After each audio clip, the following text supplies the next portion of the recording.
हम चाहते हैं कि हम ग्रेड स्टेटस मार्क्स इस तरह से टाइप करें कि कल को अगर नंबर्स वगैरह चेंज हों तो ऑटोमेटिक ग्रेड स्टेटस मार्क्स भी चेंज हों। तो उसके लिए फार्मूला हम टाइप करेंगे। ये शीट है ग्रेडिंग फार्मूला, इसके मुताबिक हमने फार्मूला लगाना है। तो इफ़ का फार्मूला, इफ़ करते अगर इफ़ ब्रैकेट ओपन की देन वैल्यू सेट की परसेंटेज वाली, आपने फार्मूला लगाना है परसेंटेज ऑफ मार्क्स के ऊपर, इसलिए परसेंटेज ऑफ मार्क्स वाली वैल्यू को हमने सेलेक्ट किया, ग्रेटर देन का साइन लगाएगा।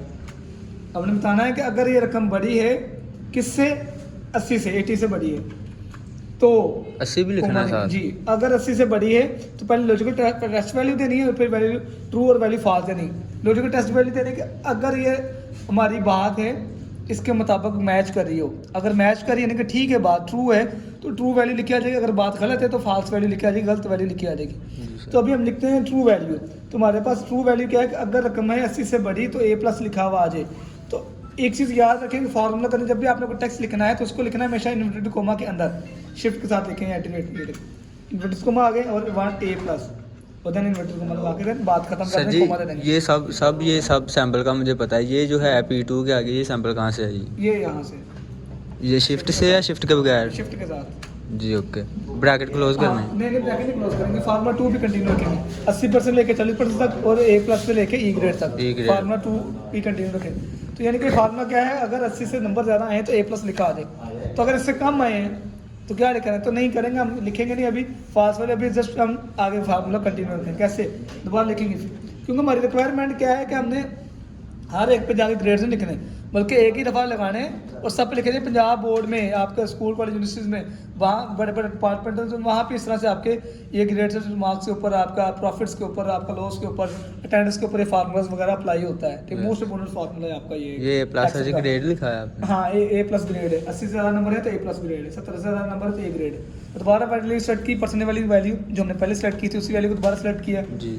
अगर अब ये वैल्यू बढ़ी है कितने परसेंट से, पहले था 80, अब क्या आएगा 70 से परसेंट इसका नंबर ज़्यादा, उसका ग्रेड क्या है A ग्रेड। A ग्रेड है। तो कोमा देंगे और हमें पता है टेक्स्ट लिखना है इन्वर्टेड कोमा के अंदर, इन्वर्टेड कोमा लिखेंगे तो लिखेंगे A ग्रेड इन्वर्टेड कोमा और फिर कोमा दे देंगे। फिर दोबारा इफ लिखेंगे, ब्रैकेट ओपन कर देंगे, वैल्यू सेट करेंगे परसेंटेज वाली, अगर वैल्यू बढ़ी है कितने परसेंट से, 60% से, और ग्रेड कौन सा आएगा ग्रेड B। फिर इस तरह से फार्मूला कंटिन्यू रखेंगे। ब्रैकेट ओपन की, वैल्यू सेलेक्ट की, वैल्यू वही सेलेक्ट करनी परसेंटेज वाली जो फर्स्ट टाइम आपने पहले सेलेक्ट की।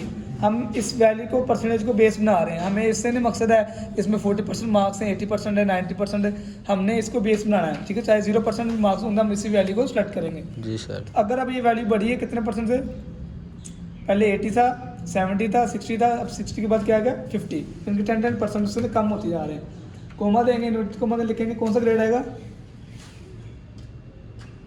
यहाँ पे आएगा B ग्रेड C। A+। हाँ यस सर। फिर ब्रैकेट ओपन की, वैल्यू सेट की। अब यहाँ पे थोड़ा तवज्जो करनी, अगर अब ये वैल्यू बढ़ी है कितने परसेंट से, 40%। 40%। तो यहाँ पे जिसके नंबर आए 40% से ज़्यादा उसका ग्रेड कौन सा है, D ग्रेड। कोमा देके D ग्रेड लिख देंगे। और E ग्रेड किसका है, जिसके 40 से 40 से कम। कम आएंगे तो यहाँ पे लिख देंगे इन्वर्टेड कोमा के अंदर E ग्रेड। ये ठीक है? सबका हाँ। ग्रेड एक दफ़ा ही आ जाए? एक दफ़ा। अब ब्रैकेट क्लोज कर देंगे, कितनी दफ़ा? कितने दफ़ा ओपन किए, एक, या दो, आखिरी ब्रैकेट तीन। कलर क्या होगा, ब्लैक होगा। यस। ठीक है, और एंटर कर देंगे, ये हमारा फार्मूला होगा कंप्लीट।